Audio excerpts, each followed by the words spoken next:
Baik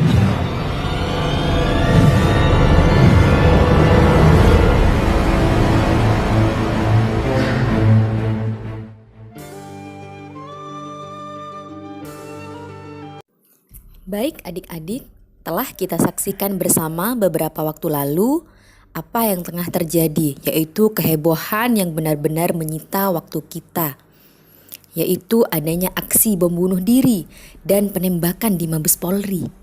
Dan semua itu ditengarai dilakukan oleh orang Islam. Kemudian muncullah sebuah pertanyaan dalam benak kita. Iyakah itu semua dari Islam? Benarkah Islam mengajarkan hal yang tidak terpuji seperti itu? Efek dari semua ini, bagi kita yang langsung mengunyah berita tersebut dari media, maka akan mudah sekali menyimpulkan bahwa itu semua adalah fakta. Mereka adalah orang Islam. Mungkin memang benar Islam salah satunya mengajarkan demikian. Kemudian kita pun menjadi antipati terhadap agama kita sendiri. Apalagi bagi kita-kita yang baru saja mendalami Islam, wah bisa-bisa menjadi takut. Jangan-jangan, tanpa memfilter terlebih dahulu informasi apa sebenarnya yang ada di balik semua itu. Berpikir adalah upaya awal untuk sebuah keputusan. Bagaimana kemudian sikap yang harus kita ambil? Semakin kita penasaran dengan isu tersebut, disitulah seharusnya kita segera mencari tahu benarkah Islam mengajarkan hal tersebut. Bukan malah menjadikan diri kita bermental defensif apologetik atau bahasa kekiniannya itu insecure terhadap agama kita sendiri. Padahal di dalam Quran surat Al-Imran ayat 110 Allah mengatakan, A'udzubillahi minasyaitonirrajim. Kuntum khairu ummatin ukhrijat linnasi ta'muruna bil ma'rufi wa tanhauna 'anil munkar wa tu'minuna billah.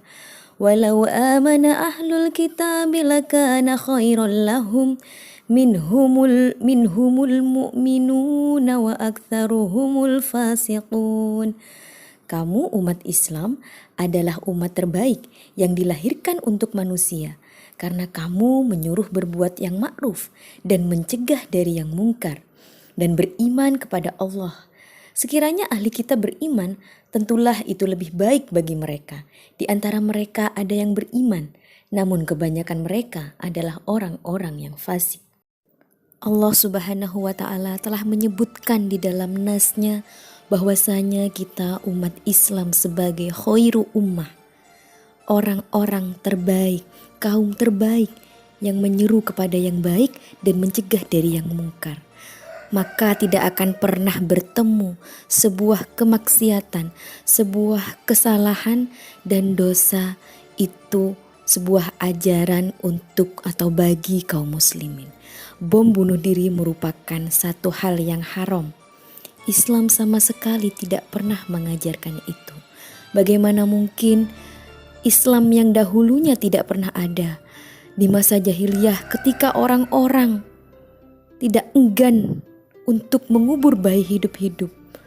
Kemudian bayi perempuan hidup-hidup gitu ya. Kemudian Islam datang menghapus semua itu, mengharamkan membunuh anak bayi perempuan hidup-hidup.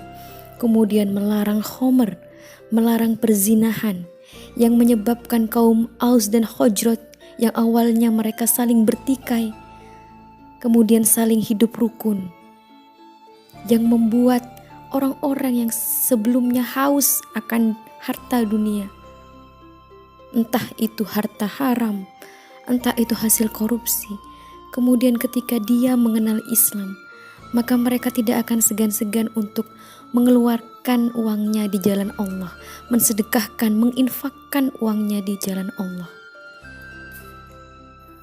Jangan pernah samakan antara Islam dengan Muslim. Islam itu ajarannya, Muslim itu adalah orang yang beragama Islam. Orang yang beragama Islam belum tentu dia merepresentasikan apa itu Islam.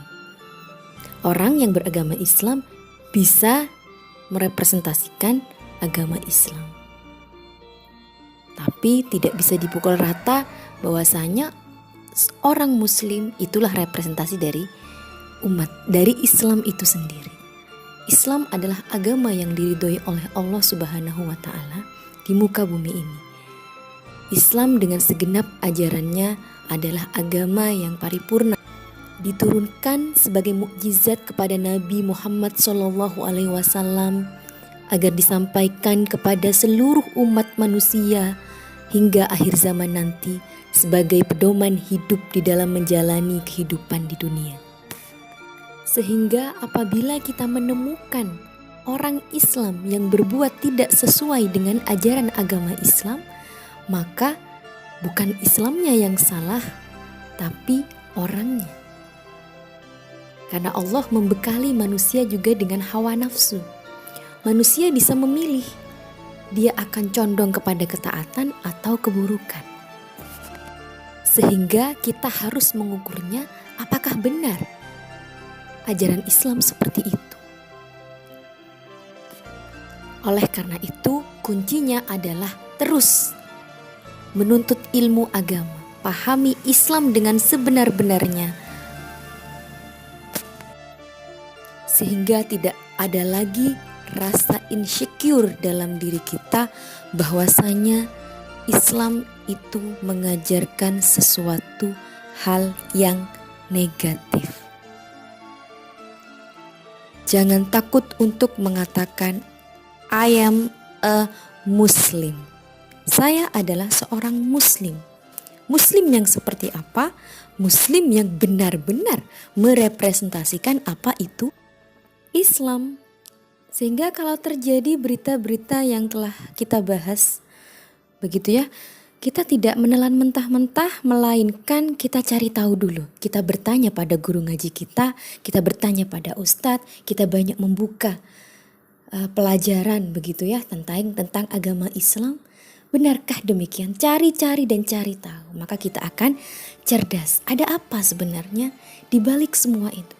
Kenapa Islam menjadi sesuatu yang ibaratnya itu makanan yang lezat, yang diperbincangkan, yang diminati oleh banyak orang? Di satu sisi kenapa Islam selalu disudut-sudutkan?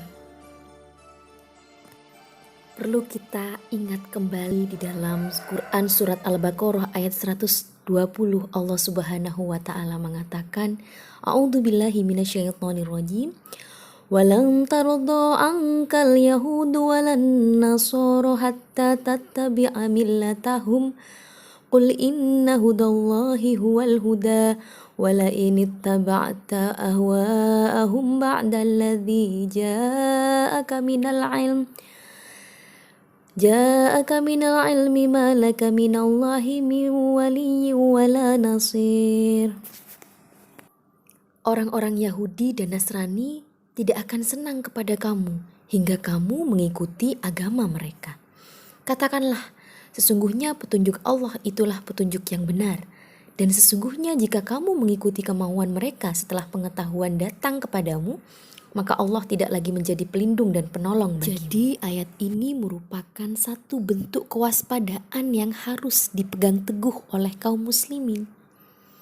Bahwasanya orang-orang Yahudi dan Nasrani tidak akan pernah rela. Mereka tidak akan berhenti mengganggu kita orang Islam. Sebelum kita orang Islam itu ikut milah mereka, mengikuti agama mereka, gaya hidup mereka, all about mereka. Jadi, mengapa kita perlu untuk menentukan sikap? Karena di tengah gencarnya dakwah Islam dan besarnya keinginan kaum muslimin untuk kembali ke Islam kafah, tidak sedikit yang mengatakan bahwa penerapan syariat Islam akan berujung pada diskriminasi pada agama lain. Padahal nih, itu semua tidaklah terbukti. Isu terorisme sendiri bukanlah hal yang baru.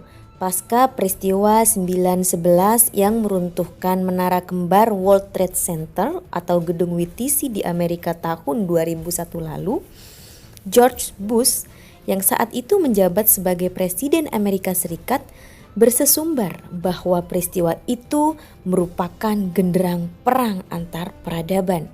Bush sampai membagi dunia dalam dua kubu. Yang pertama kubu terorisme dan kubu AS. Sungguh menyebalkan, bukan? Pasalnya, George Bush tanpa tedeng aling-aling menyebut Islam sebagai teroris. Pasca kejadian itu, negara-negara di dunia disibukkan dengan isu terorisme yang di masa Trump beralih jadi war on radikalisme. Jadi, isu terorisme ini erat kaitannya dengan kondisi politik global. Kalau kata Samuel Huntington dalam bukunya Class Civilization, ini adalah perang peradaban, kapitalisme versus Islam, hak dengan yang batil. Tindak lanjut isu terorisme di saat ini yaitu radikalisme. Berbagai program untuk menangani apa yang disebut sebagai tindakan radikal dilakukan. Definisi radikalisme, ciri-ciri radikalisme, tindakan yang terkategori radikal terus diperdengarkan di tengah-tengah masyarakat. Makanya tidak aneh lagi kalau kita selalu ditakut-takuti dengan ketika ada orang yang bercadar, ketika ada orang yang bercelana cingkrang, kemudian orang yang jenggotan. Wah, itu bakal teroris. Bahkan orang yang hafid sekalipun, hafid Quran kemarin diisukan itu sebagai cikal bakal terorisme. Sungguh amat sangat menyedihkan. Orang yang menghafal Al-Quran disematkan status pada mereka yaitu terorisme. Ini merupakan penghinaan yang luar biasa yang mereka tuduhkan tanpa bukti yang nyata. Untuk memahami ini tentunya kita membutuhkan proses belajar yang terus-menerus. Sebagai generasi Islam, kita tidak perlu takut untuk memahami ajaran Islam secara utuh. Pelajari Islam dengan sebenar-benarnya. Rasa takut terhadap ajaran Islam sendiri justru hanya akan membuat kaum kafir itu bersorak-sorai. Mengapa? Karena generasi yang seharusnya menjadi pejuang dan pelanjut peradaban Islam justru menjauhi ajaran Islam yang notabene merupakan rahasia bagi kebangkitan Islam di masa mendatang. So, banggalah dengan mengatakan I am a Muslim. Saya adalah seorang Muslim. Dengan catatan I am a Muslim sejati, bukan Muslim KTP. Kalau Muslim KTP dia hanya beragama Islam di KTP-nya saja, tapi dirinya tidak merepresentasikan apa itu Islam yang sebenarnya. Banyak seorang pembunuh yang dia itu beragama Islam. Banyak juga seorang koruptor yang dia beragama Islam. Tidak sedikit orang yang suka berzina, suka minum minuman keras, suka memakai narkoba, menyakiti sesama Muslim. Dia orang Islam, tapi dia tidak merepresentasikan Islam yang sebenarnya. Dari sinilah kita pasti penasaran bagaimana sih Islam yang sebenarnya. Terus pelajari, terus amalkan, terus sebarkan. Allahu Akbar.